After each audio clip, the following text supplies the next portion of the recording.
Can you really build something from almost nothing? You've heard the saying, it takes money to make money, right? Well, I've always wondered if that was totally true. So, I'm starting with just this single $10 bill on a mission to test those money hacks you see all over the internet. Now, this isn't about get-rich-quick schemes. This is the story of how I tried 5 lesser-known methods to 5x my money. A challenge to turn this $10 into 50. I'm documenting everything, the wins, the fails, and all the lessons learned along the way, to find out if you can actually multiply your money with just a little bit of starter cash. Let's see if this works. The setup. I set a couple of simple rules for myself. I start with $10, and I can only use the profits from one step to fund the next one. The goal is to hit $50. I picked 5 methods that don't require a ton of cash or some fancy degree to get started. These are all things that, in theory, just about anyone can do. But the big question is, do they actually work? Let's find out. Section 1, Method number 1, the micro-task hustle. All right, for our first method, I wanted to prove a point. You don't always need money to make money. So, I decided to keep my initial $10 bill safely tucked away. We're starting this challenge from absolute zero. No investment, no special equipment, just leveraging a skill that many of us already have in some form. This led me straight to the world of online freelance microtasks. So what exactly are microtasks? They're exactly what they sound like.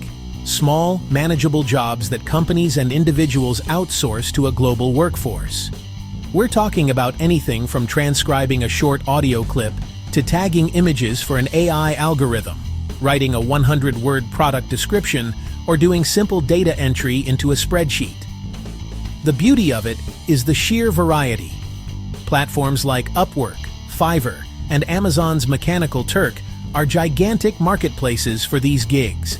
It's a bustling digital economy where if you have a skill and a bit of patience, you can find someone willing to pay for it. The barrier to entry is incredibly low, which made it the perfect zero-risk arena to begin this entire challenge. I've always been reasonably comfortable with basic design software. Nothing professional, mind you, but I can put together a decent-looking graphic. So, I chose Fiverr as my platform and decided to offer a gig, creating simple, clean social media graphics for small businesses. The first step was building my shopfront, the profile. This is more important than you might think. I spent a good hour just crafting my bio, trying to sound professional but approachable. I chose a clear, friendly profile picture. Then came the gig itself. I created a package titled, "I will design 5 modern minimalist social media posts." I made a few sample images to create a portfolio showcasing the style I was offering. I set my price at a rock-bottom $25 for 5 images, strategically undercutting some of the competition, hoping a low price would attract that crucial first buyer. And then, I waited. I hit publish on my gig and expected, well, I don't know what I expected, but it wasn't the sound of digital silence. The first day passed. Nothing. The second day, I found myself obsessively refreshing the page, checking my stats, my impressions, my clicks, all zeros. The competition was absolutely staggering. I saw designers with thousands of 5-star reviews offering more for less. The self-doubt started creeping in. Was my work not good enough? Was my price too high, too low? It was genuinely discouraging. On day 3, I seriously considered pulling the plug on this whole method. It felt like shouting into a void. But I told myself to give it one more day. And then, just as I was about to log off, a little notification popped up. A message. My heart actually skipped a beat. It was a new coffee shop just starting out, and they needed 5 simple promo images for their Instagram launch. The hustle was on. The gig was for $25, which breaks down to just $5 per image. It was hardly a path to riches, but it was a paying client, and that's all that mattered. This was my chance to get a foothold, to earn that first positive review. The client sent over their logo, a few photos of their shop, and a general vibe they were going for. cozy and modern. I fired up my design software and got to work. I probably spent a solid 3 hours on the initial drafts, making sure everything was perfectly aligned and the colors matched their branding. I sent them over, feeling pretty proud. Of course, freelance work is never that simple. The client came back with some feedback. Can we try a different font? Could this blue be a little warmer? This back and forth is a normal part of the process, but it adds time. We went through 2 rounds of revisions, which added another hour to my work time. All in all, it was about 4 hours of work for a $25 gig. That's a little over $6 an hour before taxes. But I wasn't complaining. I was laser focused on one thing: getting that 5-star review. Finally, they approved the designs. I hit the deliver button, and a few moments later, the status changed to complete. The $25 landed in my Fiverr account. Now, the platform isn't a charity. They take a 20% cut of all earnings, which is their fee for providing the marketplace. So, after their $5 cut, my final take-home profit was $20. $20. It might not sound like a lot, but honestly, it felt like $1 million.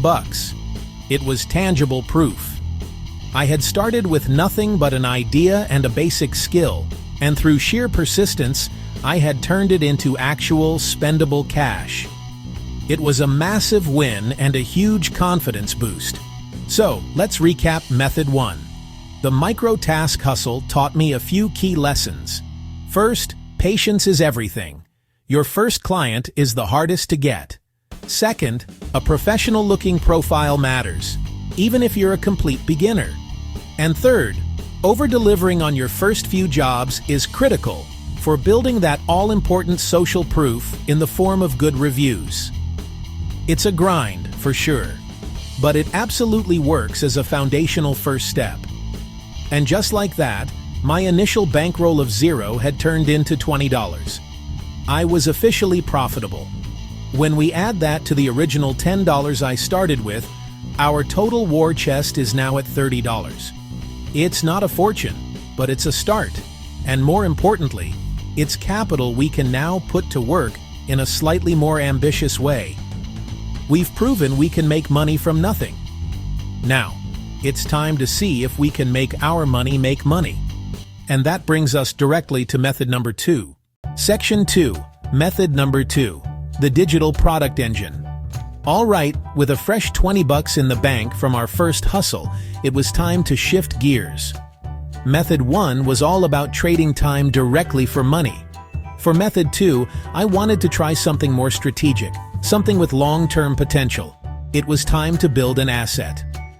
Welcome to the digital product engine. The core concept is pure magic in the modern economy. You build something once, and it can sell over and over again, creating a potential stream of passive income.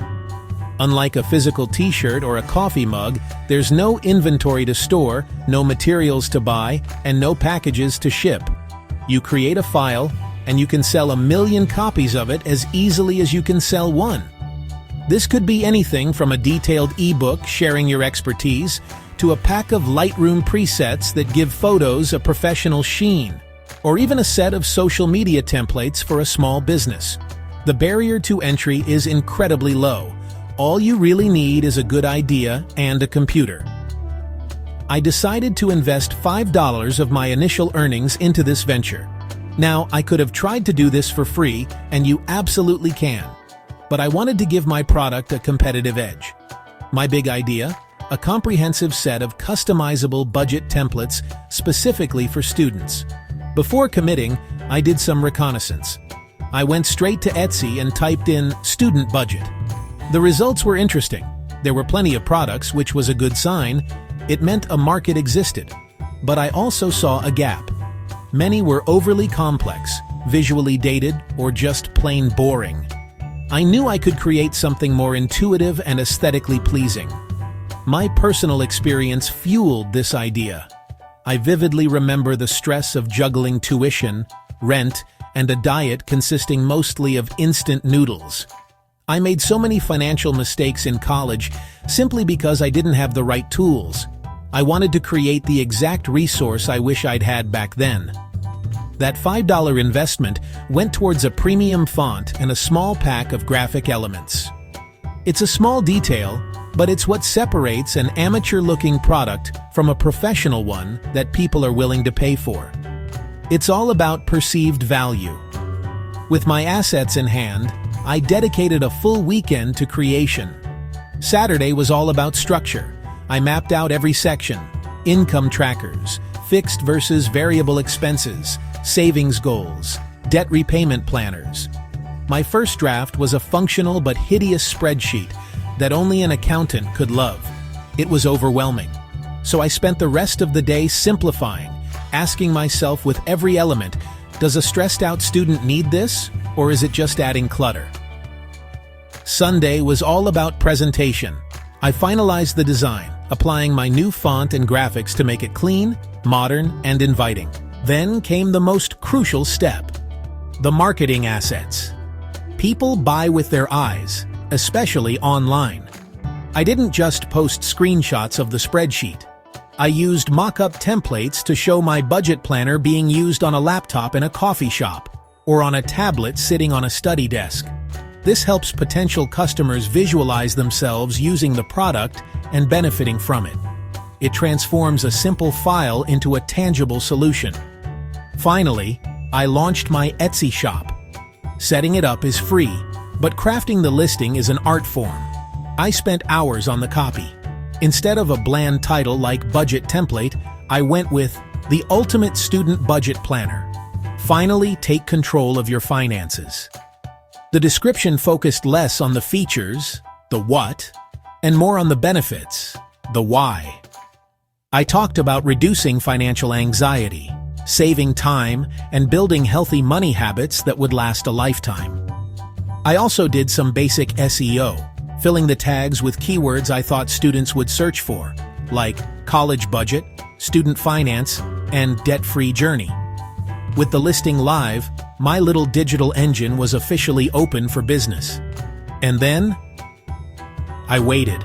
And I'll be honest, the silence was deafening. For days, nothing happened. I kept refreshing my stats page, a knot of self-doubt tightening in my stomach. Did I misread the market? Was my price too high at $8? Was the design not as good as I thought? This is the emotional roller coaster of entrepreneurship. Then, on a random Tuesday afternoon, while I was doing something completely different, my phone made a sound I'd never heard before. It was the Etsy seller app. My first sale. It was only $8, but in that moment, it felt like $1 million. It was validation. A complete stranger, somewhere out there, saw value in what I had created from scratch and paid for it. That first sale broke the dam, but it wasn't exactly a flood. It wasn't the explosion of passive income I'd been dreaming of. A few more sales trickled in over the next few weeks. I didn't just sit back and wait, though. I created a few pins for Pinterest using my mock-ups and posted a link in a relevant student forum, which seemed to drive a little traffic. After about a month, I'd made a handful of sales. My total revenue was about $24. After Etsy's listing and transaction fees, I was left with around $20. Subtracting my initial $5 investment, I ended this phase with a $15 profit. The biggest lesson here wasn't about the money I made. It was the proof of concept. I had successfully built a tiny machine that could, in theory, keep working for me while I slept. That idea was awesome. That brought my grand total to $35. With a small but mighty digital asset now running in the background, I was feeling energized. On to the next experiment. Section 3, method number 3, the survey grind. Okay, sitting at $35 now. Next up is a method I was, not gonna lie, super skeptical about: online surveys. You've seen the ads for sites like Swagbucks and Survey Junkie that promise easy cash for your opinions. I decided to commit my downtime to this, on my commute, while watching TV, any spare moment I had. I signed up for 3 different sites to get as many surveys as possible. And let me be real with you, this was a grind. You get disqualified from so many surveys halfway through, it is maddening. But I gamified it. How much could I actually make? For a couple of weeks, I just consistently answered questions about my grocery habits, my thoughts on movie trailers, you name it. It was mind-numbing at times, but I stuck with it. At the end of 2 weeks, I had finally racked up enough points to cash out. My grand total from the survey grind? A whopping $7. Yeah, it's definitely not a fast track to wealth, and I wouldn't quit your day job for it.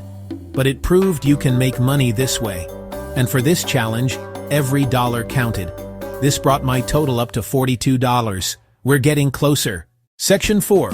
Method number 4. The handmade marketplace. After exploring the digital and service worlds, I felt a pull towards creating something tangible, something I could hold, smell, and be proud of. The handmade economy is booming, built on the idea that people crave unique personal items with a story. This felt like the perfect antidote to the more abstract methods I'd tried so far. For method number 4, I wanted to do something I could actually touch and feel, selling handmade products. This market is massive, with everything from intricate jewelry to custom home decor. I've always had a bit of a creative streak, so I thought this would be a fun one. My mind raced with possibilities. Could I design and sell art prints? Maybe try making beaded jewelry? But many of those required skills or tools I didn't have. I needed something with a low barrier to entry but a high perceived value. That's when I landed on candles. They hit a sweet spot, universally loved, relatively inexpensive to start, and infinitely customizable with scents and branding. A quick search on local forums and Facebook groups showed a real appetite for locally made home goods, especially gifts. This felt like a gap I could fill. With my remaining $42, I knew I had to be strategic.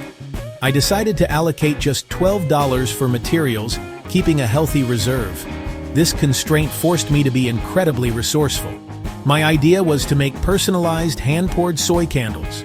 Scented candles are always popular, and I figured a handmade local touch could really help them sell. I found a small starter kit online which was a lifesaver. It came with just enough soy wax for a small batch, a handful of wicks, and 2 small bottles of essential oils, a calming lavender and a warm sandalwood. The jars were my own addition. I found a pack of simple, elegant glass tumblers at a discount store that looked far more expensive than they were. All in, my supplies cost exactly $12. Honestly, the process was a ton of fun, turning my kitchen into a makeshift laboratory. I carefully melted the soy wax flakes, learning that temperature control is crucial for a smooth finish. Then came the art of scent blending. But it wasn't all smooth sailing. My first attempt was a minor disaster. The wick drifted stubbornly to one side as the wax cooled and the top cracked. It was a learning curve, but a valuable one. I realized I needed to secure the wicks more firmly and let the wax cool more slowly. For the branding, I wanted something clean and minimalist that would let the candle speak for itself. I designed a simple label with a modern font, printed it on sticker paper, and applied it to each jar. Photography was the next hurdle.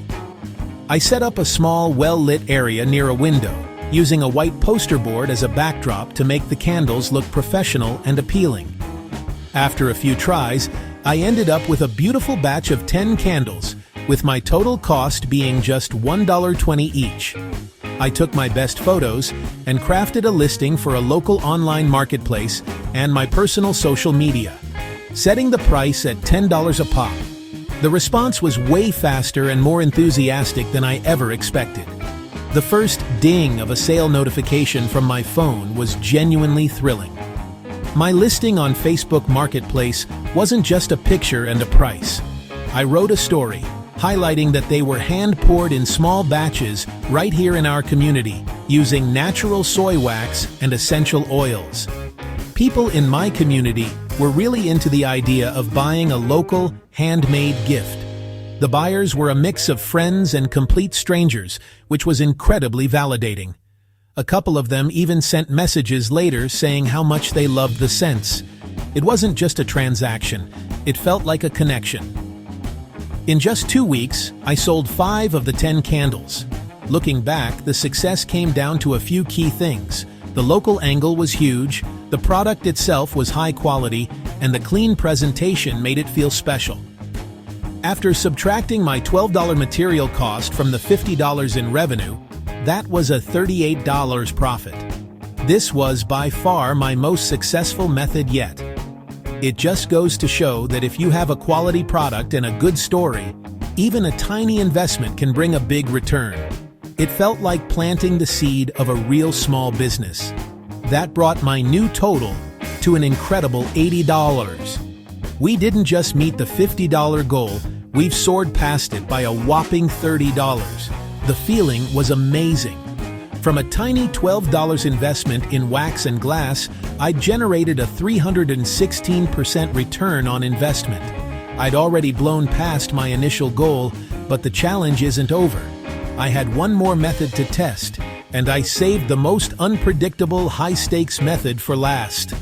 It was definitely the riskiest of them all. Section 5. Method number 5. The penny stock gamble. So, I was sitting on $80, way over my initial goal. For the 5th and final method, I wanted to explore the high-risk, high-reward world of penny stocks. Stocks that trade for under $5 a share. They are famous for being incredibly volatile, which means huge gains are possible, but so are huge losses. Quick disclaimer. This is absolutely not financial advice. This was purely an experiment. Given the risk, I decided to only play with my original $10. I treated this $10 as money I was totally okay with setting on fire. I did a few days of research looking for a company in an up-and-coming industry. I landed on a small tech company that had some promising news on the horizon. Using a commission-free trading app, I bought my shares. For a few days, nothing happened. Then, the company released a positive update, and the stock shot up. Watching the numbers jump around like that was thrilling, but also super nerve-wracking. I set a clear exit strategy to keep myself from getting greedy. The second my $10 turned into $15, I sold. I made a $5 profit. It sounds small, but that's a 50% return in a super short time. This little experiment taught me a huge lesson. Yeah, the potential for a quick profit is there, but the risk of losing it all is just as real. It's a game that requires serious research and a stomach of steel. The climax and conclusion. All right, moment of truth. Let's tally it all up. I started with a single $10 bill. After trying out freelance micro tasks, selling digital products, grinding through surveys, making handmade goods, and taking a small gamble on penny stocks, my final total is $85. I didn't just hit my $50 goal, I completely smashed it. This whole journey was a mix of frustration, slow burns, and a few really exciting wins. The most profitable method for me was easily the handmade products, which really showed the power of creating something of tangible value. The biggest time suck for the least reward? Definitely the online surveys. So, the big question, do these so-called money hacks actually work? Yes, but they're not magic. They take creativity, patience, and the willingness to just do the work. Turning a little bit of money into a lot more isn't about one secret trick. It's about trying different things, learning as you go, and rolling your wins into the next attempt. It's all about starting small, building some momentum, and seeing where it takes you. So, which of these methods would you actually try? Drop a comment below and let me know. I'd love to hear what you think. And hey, if you want to see what I do with this $85 next, maybe we shoot for $500? Make sure you subscribe and hit that notification bell so you don't miss the next challenge. Thanks for watching, and I'll see you